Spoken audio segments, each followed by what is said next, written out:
Buonasera e benvenuti al TG Sicilia, i titoli di questa edizione. Sono oltre 20 siti archeologici violati in Sicilia da tombaroli che piazzavano i beni trovati o trafugati ad appassionati tramite una filiera. L'inchiesta è della Procura di Catania, 74 gli indagati. Un giovane di 18 anni ha perso la vita in un incidente lungo la Palermo-Sciacca. Grave una ragazza di 20 anni, altri 4 feriti ricoverati in ospedale. A Palermo arrestato l'amministratore di 5 condomini e accusato di essersi appropriato del denaro degli inquilini per fare scommesse online, sequestrati dai finanzieri 200.000 euro. Nuova intimidazione all'assessore comunale all'emergenza abitativa di Palermo Ferrandelli. Un pacco pirotecnico fatto esplodere di fronte alla casa dell'esponente della giunta La Galla, dove qualche settimana fa era stata fatta esplodere una bomba carta. Arrivati freddo e vento gelidi, brusco calo delle temperature dai 25 ai 28 gradi di pochi giorni fa a quelle odierne da brivido. In alcune zone della regione all'alba il termometro segnava anche meno 10 gradi, Etna ammantato di neve. Anche la Sicilia dice addio a Ornella Vanoni, voce libera, straordinaria, scomparsa a Milano a 91 anni. Recentemente aveva interpretato un video con Colapesce e Di Martino. E poi il calcio, la Serie B, Palermo solo un pareggio contro l'Entella. A Tiritiello risponde Poyampalo, rosanero che nel finale hanno anche rischiato di perdere. E poi la Serie C torna a vincere al provinciale il Trapani che supera 3-1 il Foggia, pareggio casalingo 1-1 del Siracusa contro l'Altamura. Il Catania in campo domani al Massimino contro il Latina cerca i 3 punti.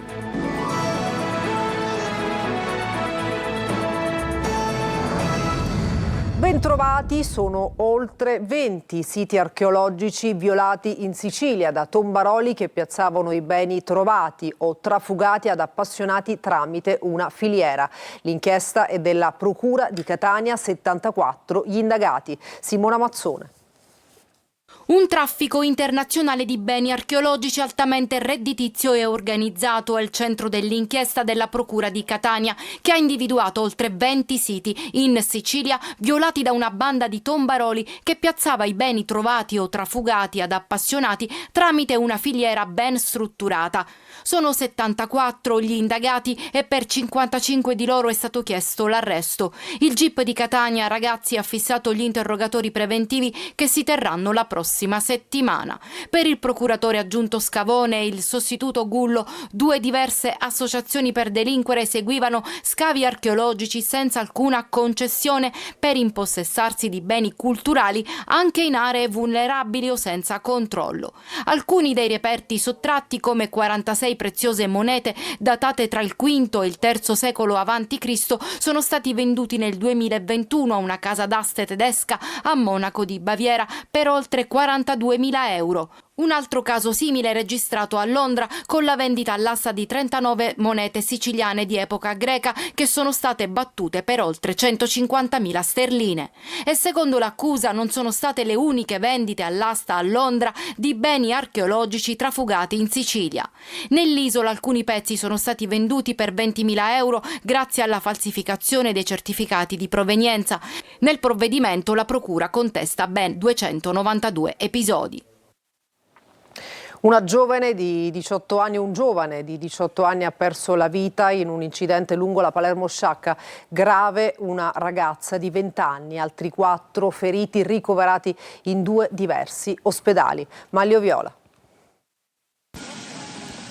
Ancora una vittima della strada e 5 feriti, uno dei quali in gravi condizioni lungo la Palermo-Sciacca, la strada a scorrimento veloce troppo spesso teatro di drammatici incidenti. Lo scontro è avvenuto in territorio di Roccamena, in provincia di Palermo, fra una Fiat Grande Punto che procedeva in direzione Sciacca, una Fiat 500 ed una Peugeot che viaggiavano in direzione Palermo.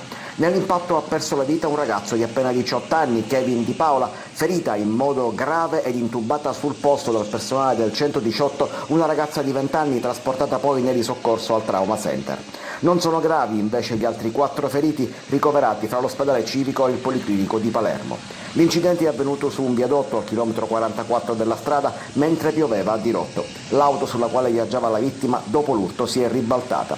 Sul posto sono intervenuti i carabinieri di Corleone, quelli di Campofiorito e di Giuliana, oltre ai sanitari del 118 con 4 ambulanze all'elisoccorso. Proprio ai carabinieri sono affidate le indagini per ricostruire il drammatico incidente. Palermo, soldi dei condomini dirottati sui conti personali per giocare online. Arrestato un amministratore, sequestrati 197.000 euro. Le indagini della Guardia di Finanza partite da 5 querele. Marco Gullà.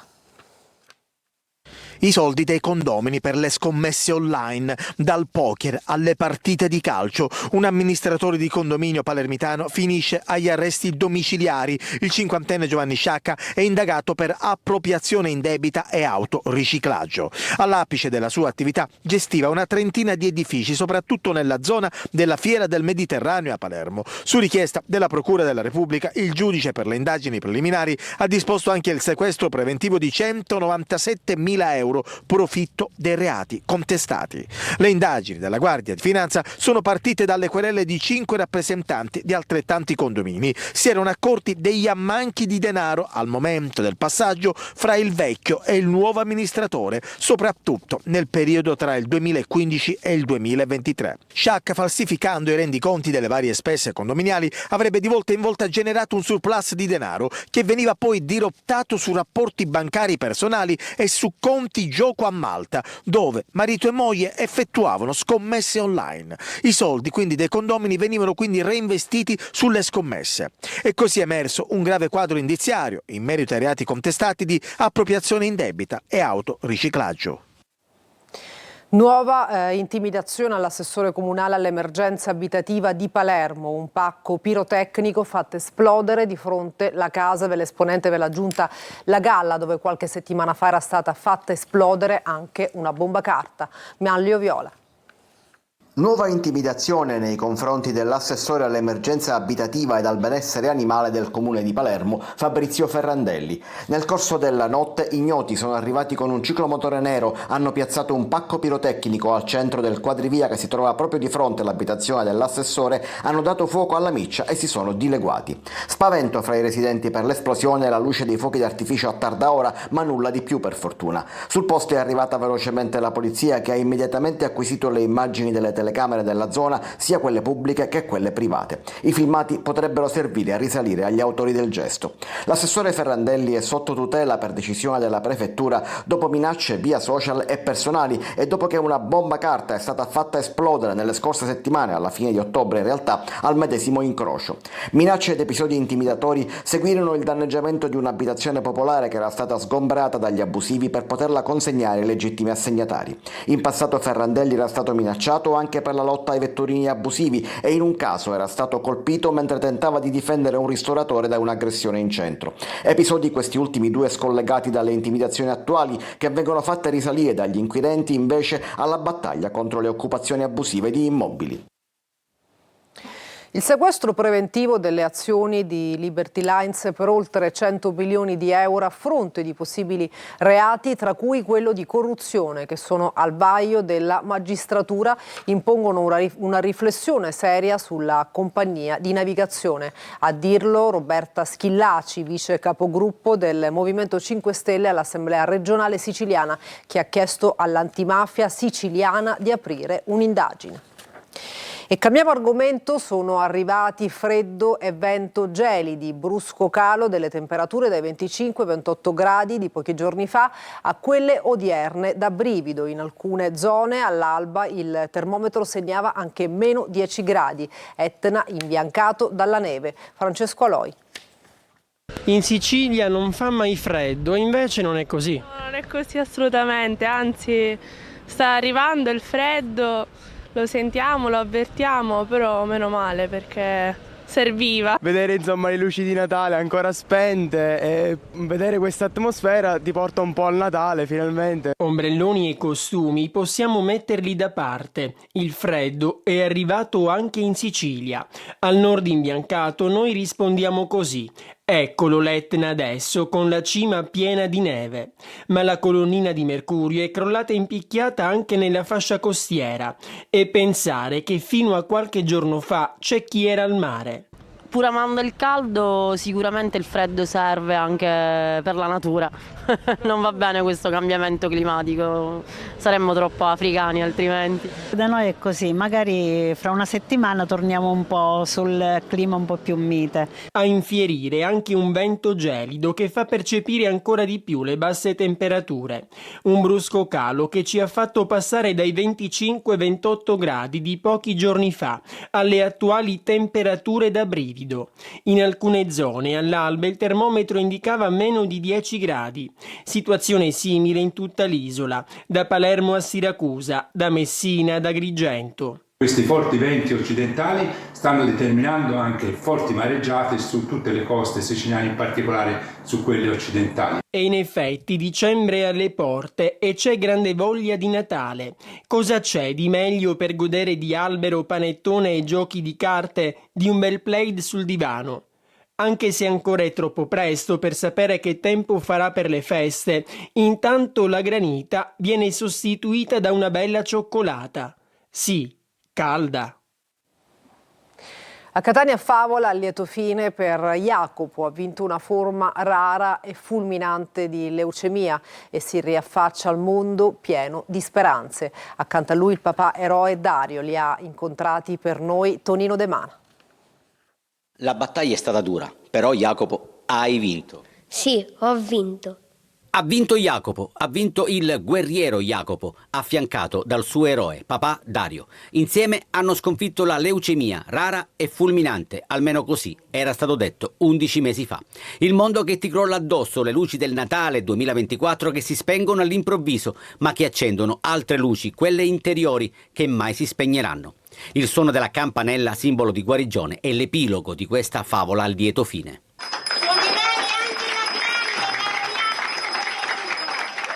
Jacopo, qual è il momento più bello? La cena con Marilina, che è la mia infermiera del cuore, dove gli ho regalato l'anello. È il marito di Marilina? Gli ho mandato un messaggio e gli ho detto che non doveva essere geloso. Qual è il momento che tu vorresti cancellare? Nessuno. Perché? Perché è stata un'esperienza tutta bella. Cosa hai provato quando hai suonato la famosa campanella di guarigione?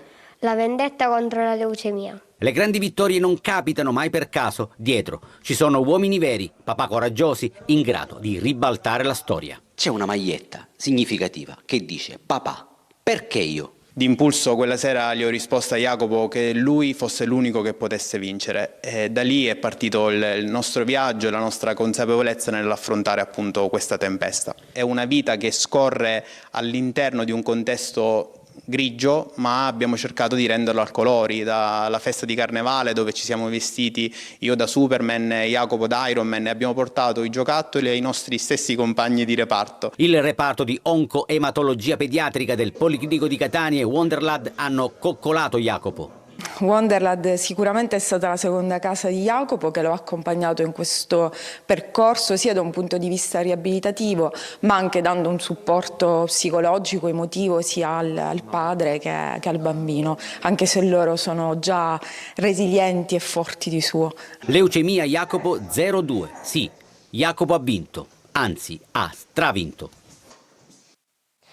Palermo, 75 coltellate in scena, aprono le due opere associate al dramma del femminicidio che ha inaugurato la stagione lirica del Teatro Massimo, un momento drammatico e brutale che attraverso la visione della regista Silvia Paoli salda due opere diverse, Aleco di Rachmaninov e Pagliacci di Ruggero Leoncavallo, due spettacoli che hanno riscosso grande successo e che vogliono invitare alla riflessione sul presente e sul tema della violenza sulle donne, la cui giornata di sensibilizzazione sarà martedì.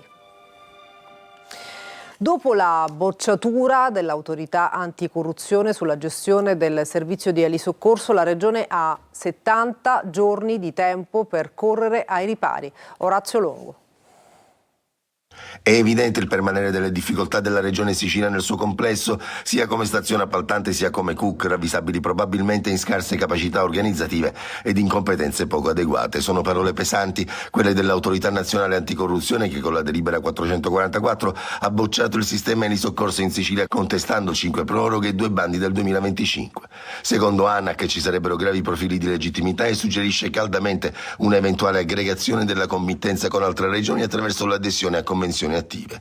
L'attività di vigilanza avrebbe evidenziato la violazione del divieto generale di proroga dei rapporti negoziali con le pubbliche amministrazioni, non esimendo la motivazione della necessità di garantire l'esecuzione del servizio. Non basta avviare le attività prodromiche al rinnovo, dice ANAC, bensì occorre che il provvedimento di rinnovo sia emanato. Ora il tempo stringe, la regione dovrà entro 60 giorni comunicare le determinazioni assunte riguardo al contratto in scadenza il 31 dicembre. E se per la centrale Caltanissetta Catania c'è ancora un po' di tempo, visto che per 30 mesi l'elisoccorso sarà gestito da Alidaunia, per le basi di Palermo e Lampedusa e di Messina e Pantelleria si dovrà fare in fretta per evitare di mandare in tilt l'assistenza sanitaria, con la certezza che ulteriori proroghe non sono più possibili. La musica è finita, Ornella Vanoni lascia il suo pubblico all'età di 91 anni. È stata una donna libera, ironica e coraggiosa. La sua voce ha attraversato generazioni, conquistando di recente anche i più giovani interpreti siciliani compresi. Eva Spampinato. Bella non è tutto, è affascinante, è una volta letto, deve essere importante. Come raccontare oltre 70 anni di carriera, 91 anni di vita vissuta pienamente fino alla fine, 55 milioni di dischi venduti e canzoni diventate icone. Come icona era lei, Ornella Vanoni, che è andata via così dopo un malore nella sua casa di Milano, con la leggerezza che l'ha accompagnata per tutta la vita. Forse possiamo partire in questo breve omaggio proprio dalla fine. Amore che vai via, ascoltami stasera. Solo una donna come Ornella Vanoni a 90 anni suonati poteva riuscire ad esplodere in una nuova popolarità. Le collaborazioni con i giovani artisti, da Mahmood ad Elodie, la sua presenza in TV, la sincerità nelle interviste hanno conquistato un pubblico anche giovane, portandola ad essere di nuovo al centro dell'attenzione. Ho sbagliato tante volte ormai, che lo so già. E poi la sua ironia, quella che esprime ancora una volta in una canzone e in un video recente con i siciliani, con i titoli di coda accompagnati dalla sua musica. La musica è finita, gli amici se ne vanno, che inutile serata, amore mio, ho aspettato tanto per vederti, ma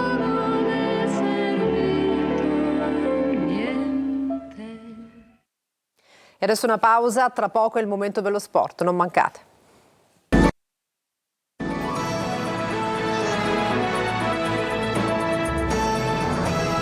Bentornati al TG Sicilia, adesso il calcio. Palermo solo un pareggio contro l'Entella, a Tiritello risponde Poyampalo, rosanero che nel finale hanno anche rischiato di perdere. Marco Gullà.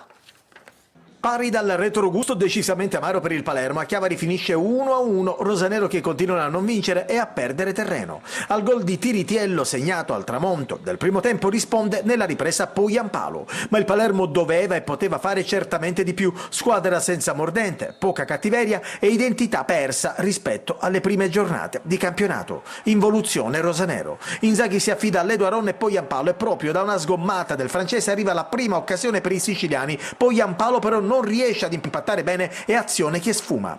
10° minuto di gioco, Palumbo inventa una bellissima palla tagliata sul secondo palo per Augello che schiaccia di testa colpendo il palo. Vasic è il migliore in campo, ritmi che si abbassano, regna l'equilibrio con l'Entella che riesce a controllare il match senza rischiare più nulla. Manca il filtro a centrocampo per la banda di Inzaghi, così nel finale di tempo l'Entella passa. Bella combinazione tra Bariti e Caric, cross del numero 8 a cercare il solito Tiritiello che con una zampata firma firma la 6ª rete del suo campionato. Disattenzione da parte di Augello e Pierozzi. Ripresa, entra Beresischi, il Palermo inizia a pressare e a spingere, Lentella si difende, 58esimo, arriva il pareggio, disimpegno sbagliato dell'Entella che perde palla con Tiritiello, Palumbo ne approfitta, ruba palla e serve poi Ampalo che con un destro chirurgico infila Colombo, 1-1. Lentella reagisce, traversa di Franzoni, il numero 24 sfodera un destro potentissimo che Ioronen devia sul legno alto. 77esimo, occasione Palermo, Beresischi cerca poi Ampalo con un cross preciso, colpo di testa del finlandese di poco largo sulla destra. Poi ancora poi Ampalo, destro radente, palla che sfiora, ancora una volta il palo. Nel finale però la squadra di Chiavari ad avere la grande occasione da gol, Russo tutto solo davanti a Ioronen, tenta il tiro sul secondo palo, palla che termina di un soffio alta. Finisce così un pari che serve ben poco al Palermo. Il Catania domani alle 14:30 attende il Latina al Massimino, tante assenze in difesa, pronto Allegretto, in mediana spazio a Corbari. Marco Carli. Il Catania nel suo fortino per tornare a correre davanti anche al suo presidente Pelligra. Al Massimino finora garanzia per la squadra di Toscano, i rossazzurri ricevono il Latina e vogliono rifarsi subito ad una settimana dalla sconfitta di Casarano. Gli etnei si presentano con assenze importanti, soprattutto in difesa. Gherardi squalificato e infortunato si sottoporrà a intervento chirurgico per un'ernia discale, lo rivedremo dopo Natale. Out per problemi fisici anche Pieraccini e Martic, oltre ai centrocampisti Aloi e Raimo, appiedato per un turno Quaini. Toscano non cerca alibi e vuole la vittoria. Ci vuole pazienza, ci vuole determinazione, ci vuole partire subito forti, perché ho detto anche ai ragazzi, c'è un'altra statistica che abbiamo analizzato. Prima il tempo effettivo delle gare era tra i 50 e i 52. Noi abbiamo avuto una partita 37 minuti di tempo effettivo, quindi sono 18 minuti il primo tempo, 18 minuti il secondo tempo. Se non parti subito forte hai perso già metà del vantaggio che puoi avere. Le scelte: in difesa Allegretto, in mediana Corbari, in attacco Lunetta è forte in vantaggio per giocare con Ciccerelli, ma ovviamente ci sono Caturano, Rolfini e D'Ausilio che si candidano a dare il loro contributo. Basta che partiamo dal presupposto che il Latina ha battuto il Benevento e ha pareggiato la Salernitana. Partiamo da questo presupposto, quindi partita facile non sarà. Telecolor racconterà la partita con costanti collegamenti con il Massimino, con inizio mezz'ora prima dell'incontro. Al termine della gara le interviste in anteprima. E torna a vincere alla provinciale il Trapani che supera 3-1 il Foggia, pareggio casalingo 1-1 del Siracusa contro l'Altamura. Sergio Colosi. Il Trapani centra l'obiettivo contro un modesto Foggia, 3-1 al provinciale per i Granata che riscattano il KO di Potenza e tornano in zona play-off. Aronica cambia tanto dentro i giovani Podrini e Marcolini, pratica risolta in pochi minuti. Al terzo Giron la sblocca in diagonale, al nono Fischnaller raddoppia scartando un prezioso regalo dell'ex Minelli. Il Foggia la riapre al 35esimo con lo stesso Minelli, ma la speranza rossonera dura 3 minuti. Grandolfo segna su assist di Fischnaller. Nella ripresa gli ospiti non tornano in partita, mentre il Trapani, in gol da 6 gare consecutive in casa, sfiora il 4-1 con Ciotti e Grandolfo. La 15ª giornata passa alla storia del campionato del Siracusa perché consegna il primo pareggio stagionale dopo 10 sconfitte e 4 successi. 1-1 al De Simone lo spareggio salvezza con l'Altamura e la formazione di Turati allunga sulla coda della classifica. Vantaggio dei pugliesi nel primo tempo al 23esimo. Sul piazzato di Lepore, deviazione aerea di Poli a segno dopo 1106 giorni. Il Siracusa spinge, crea occasioni con Guadagni e Molina e raggiunge il meritato pari nel 4° minuto di recupero. La svolta dalla panchina, cross di Valente per la rete di Di Paolo che firma l'imbattibilità azzurra nelle ultime 3 giornate. E adesso una pausa, tra poco con altri aggiornamenti.